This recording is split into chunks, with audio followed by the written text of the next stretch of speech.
when a high-value feminine woman can make the first move. Can she make the first move? Have you made the first move?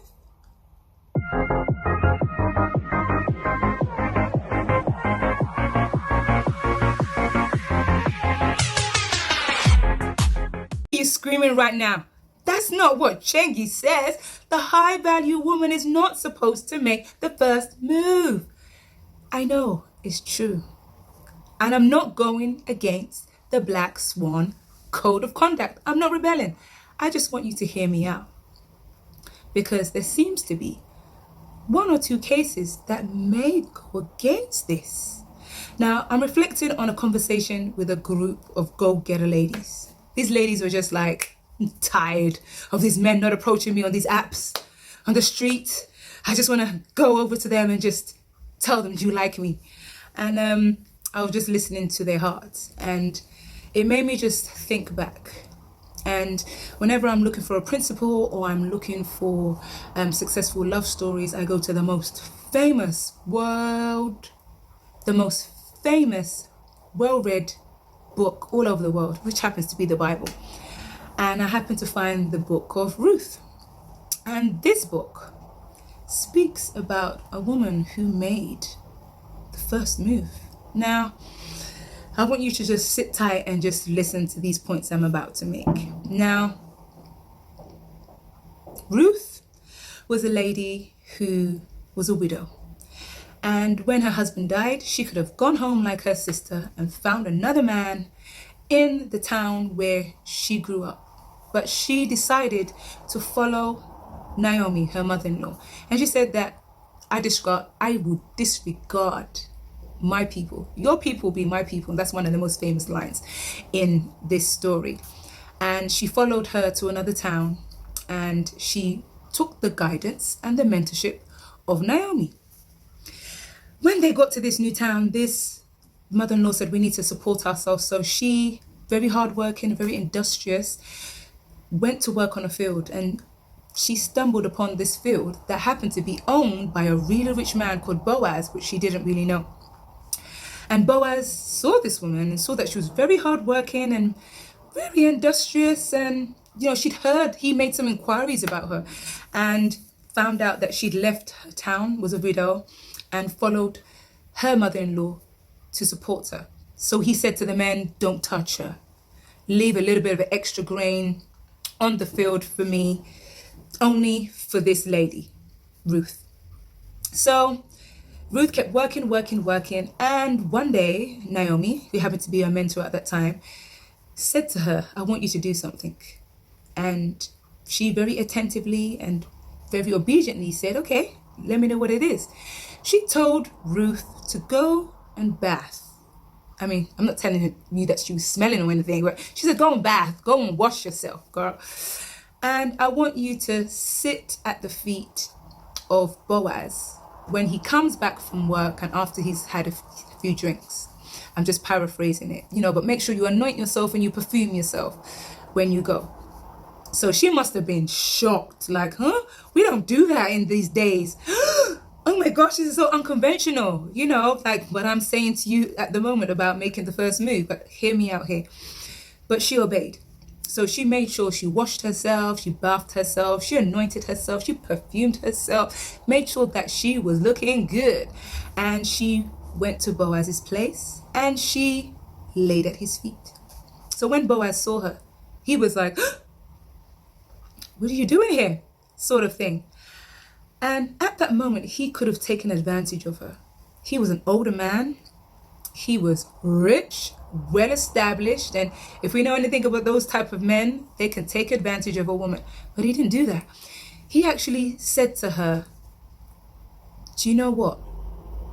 Even though you've presented yourself to me here and you've told me that you're available, which was quite a shock because you're a beautiful woman. You can go for any young man on the field, but you want me? I'm sure that Boaz must have been a little bit shocked at that time. Me, an older man, you want me? He said to her that there's actually another man in line to marry you.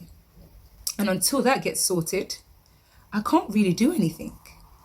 Now, many women may have been thinking, why didn't he make that first move on Boaz? And then on Ruth.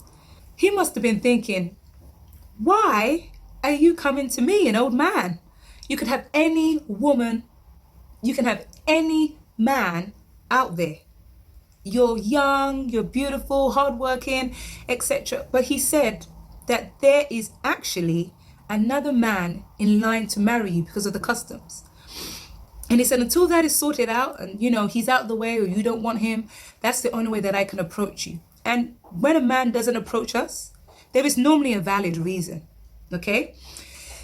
So when he did that at that point, he now knew that Ruth was interested. She did not go and show off her body. She didn't go and say, hey, do you want to be my man or anything? She positioned herself. Now, when it comes to this thing of making the first move, we think that we must say, hi, do you want to be my man? Or I'm here. We normally think it's something as dramatic as that. Sometimes it could just be us positioning ourselves in the radar and the eye view of that man. It might be, as Ruth did, where she was taking the advice of her mother-in-law. When she was taking the advice of her mother-in-law, she did not question her mother-in-law. She was told to wash herself. She was told to present her best self. When it comes to making the first move, this story of Ruth and Boaz, which is one of the most romantic love stories in the Bible, and if you're not a Christian, just Google Ruth and Boaz and you would find how romantic this story is, whether you're a Christian or not. You would see the principle that this woman put herself out there, and it was risky. It was out of the norm. It was unconventional. But she showed the man that she was interested. And many times men don't seem to know that we're interested in them. And even myself, and talking to a few women, we don't know how to flirt. We don't know how to date. We don't know how to signal a man. We don't know how to present to a man. We don't know how to tell him, hi, I like you, without saying I like you. So when it comes to this principle of making the first move, I don't mean it to be walking across the room when you're at a party or you're at an event and tapping him on the shoulder and saying, hi, I'm here. It means the little subtle things. One of the things I want you to see is that when she had to wash herself, she was healed. She didn't come with the baggage of her ex who had died. She didn't come with the baggage of the ex who hurt her. She didn't come back with the baggage of the past. She anointed herself. She made herself look the best. Boaz had normally seen her looking not so great by working in the field, and he saw another type of woman. So in this, where we're talking about should the high value woman make the first move, it may be against the grain where sometimes you might have to say hello. It might go against the grain where you might have to present yourself in a way, especially on online dating. You might have to like his picture or something or etc. But you've got to be intuitive. I want you to use this word, being intuitive. I remember a time when there was a guy that I liked, and he seemed to be showing me he was liking me, but he didn't do anything. And sometimes we think that these men are shy. Ladies, let me tell you, no man is shy if he likes you. He will find a way to let you know that he wants you. Okay? So let's not be doing the work for him. And this video is not about doing the hard work for a man. It's not talking about pursuing a man. It's about making sure that you are in his eye view. And it can go very good, as in the Boaz and Ruth story, because at the end, we find out that Boaz does eventually take Ruth as his wife, and they become happily ever after and married. But sometimes in a scenario with myself, where I was in my go-getter, these men are taking too long to approach me.